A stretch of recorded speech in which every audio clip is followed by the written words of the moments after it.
Hey guys, Brian Delivers You the Goods here. I'm returning to you for another album review, and this is for the new MGK album, Hotel Diablo. So I'm gonna discuss what I listened to and let you know my thoughts on this record. So let's dive into this review. Now, this is his fourth studio album, and it's one of those records where or albums where it's just it's hard to decide whether to like it or not. It's not a good record, but it's an average record. There were the first track, "Sex Drive," featuring Cara Delevingne or something. I might be pronouncing her last name wrong, but it was a creepy melody, and the bass line to it, and the down after the bass line going in it got creepy, but almost sounded like a Blade Runner kind of theme or whatever with the if you know what I'm talking about in the song. It was kind of pretty cool, but it just felt creepy.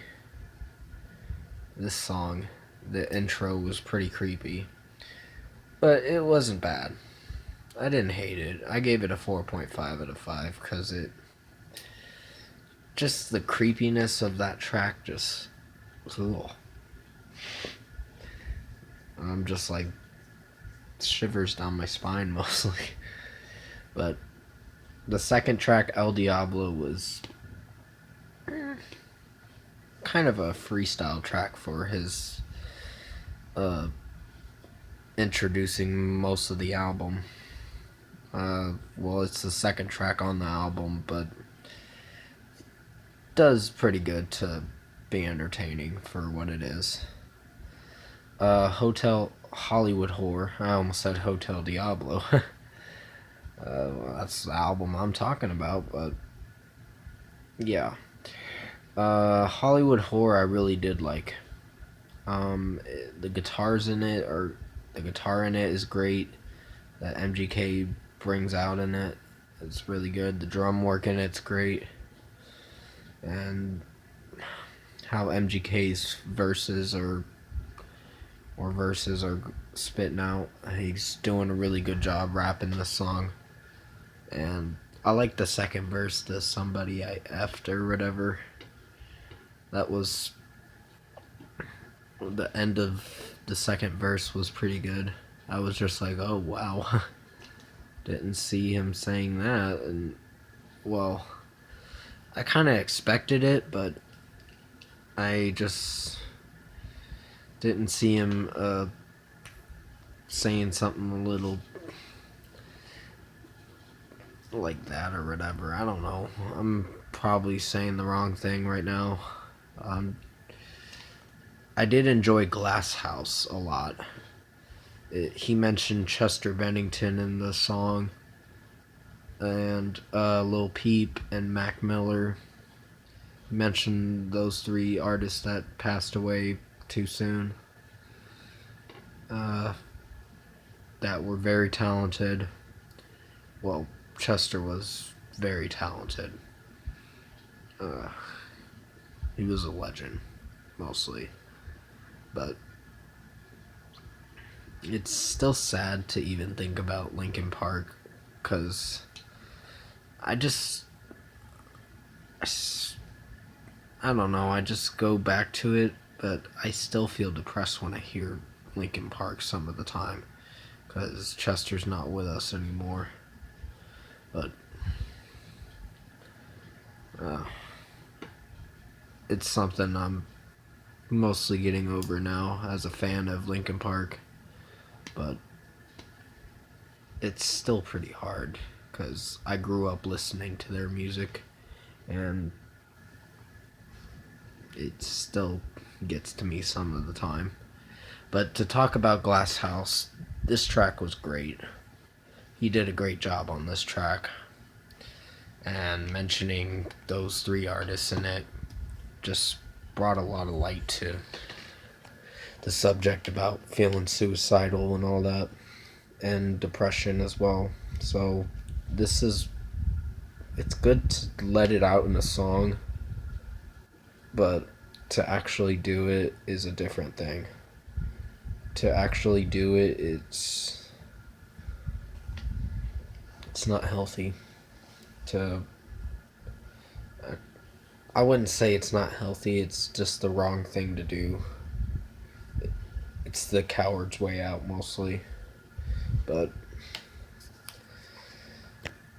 yeah, I don't want to go into too much detail about suicide and all that, or having suicidal thoughts or something like that, because that's not what you guys want to hear in a review. And I'm trying to make the best review I can, but when I heard him mention Chester in this song, I was like touched. I felt very an emotional spot there. I was like, whoa, that was pretty deep. But everything else about the albums, it connected well. The only song I was disappointed in was Candy, and that song was garbage. That was the only song I can't like. I wouldn't say it's garbage. I would say it's average, but it's not really that good. That's just my opinion on it. You may not agree with me on what I thought of the song, but it's just how I felt when I was listening to it. I just did not like Candy. It was just not that good. The final track, I Think I'm Okay, is my favorite one. It's a great way to end the album. Surprisingly, this album is only like 37 minutes. So I'm like, damn, that's pretty short. His last album was like in the 40 minutes or something, and I really enjoyed his last album. This album is average. And out of 10, I think I'll give it a 7.5 out of 10.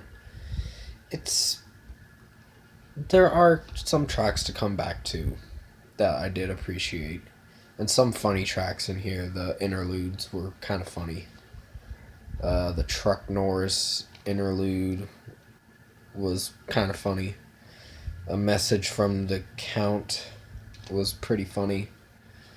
It was about Count Dracula and all that. It was funny. I thought it was funny, but Floor 13 and Roulette were really good tracks. But the only one that was a letdown was Candy, and I can't like that song. But like I said, I'm giving this album a 7.5 out of 10. It did alright for what it was. But comment below. Let me know what you guys thought of the Hotel Diablo by MGK if you've heard it. And if you like this review, comment below and let me know your thoughts on it. Tap a like on this video if you liked it. Subscribe to my channel if you can to support the channel. I will be returning to you for Ed Sheeran track reviews. Probably tomorrow. I was thinking if I was going to do it tonight or one of them tonight, but nah, it'll mostly be tomorrow is when I'll do it. Because I had I had a great time on 4th of July. I went to one of these,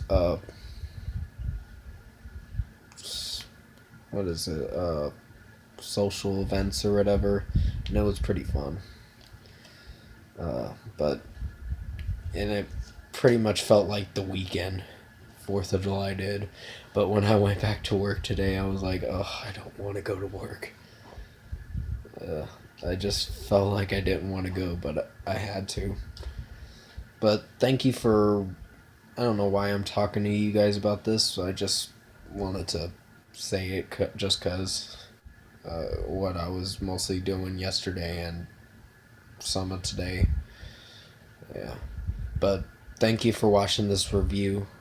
I hope you enjoyed it. I'm sorry if I rambled on a few things in this video or whatever.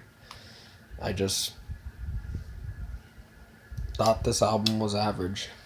But like I said, I hope you enjoyed this review, and I'll see you in my next video.